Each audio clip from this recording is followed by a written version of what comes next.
तो हम लोग इस क्वेश्चन को डिस्कस करते हैं। क्वेश्चन कह रहा है a room heater is rated 400 watt 220 volt.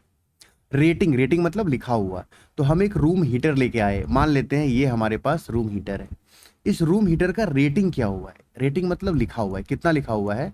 440 what two comma 220 volt. इसका मतलब इसका रेजिस्टेंस इस इंफॉर्मेशन से हम निकाल सकते हैं। तो हम लोग उसको लिख लेते हैं कि पावर का वैल्यू दिया हुआ है 400 वॉट, तो पावर हो गया 400, और आपका वोल्टेज जो दिया हुआ है वो दिया हुआ है 220 वोल्ट। तो इस इंफॉर्मेशन से हम रेजिस्टेंस निकाल सकते हैं। हमारे पास फॉर्मूला है P equal to V square by आर। तो R इक्वल टू आ जाएगा वी स्क्वायर बाय पी। तो वोल्टेज का स्क्वायर करें तो वैल्यू आएगा 220 मल्टीप्लाई 220 अपॉन पावर। पावर का वैल्यू क्या हो गया? 400, और ये ओम में आ गया।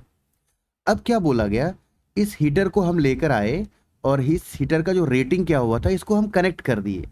कितने वोल्ट के बैटरी से कनेक्ट कर दिए? 200 वोल्ट के बैटरी से कनेक्ट कर दिए। तो आपसे बोला what will be the value of its power consumed. Power consumed का वैल्यू निकालना है।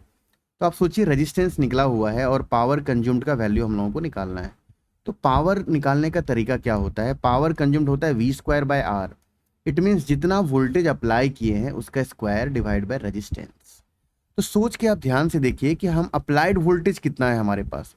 जो हमारे पास अप्लाइड वोल्टेज है वो आपका वैल्यू क्वेश्चन में दिया हुआ है 200। तो इसको लिखा 200 मल्टीप्लाई 200 डिवाइड बाय रेजिस्टेंस। तो रेजिस्टेंस का वैल्यू आ गया 220 मल्टीप्लाई 220 और ऊपर चला गया 400। तो यहाँ पे लिख दिया 400।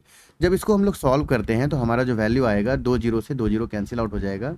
2 से 11 टाइम्स में चला गया, 2 से 100 और 2 से 11।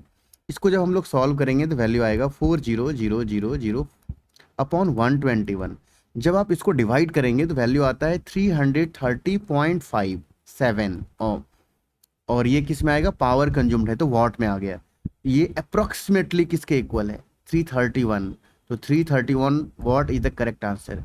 इट मीन्स ऑप्शन नंबर क्या आ जाएगा हमारा? C number. तो करेक्ट आंसर जो आ गया वो सी नंबर।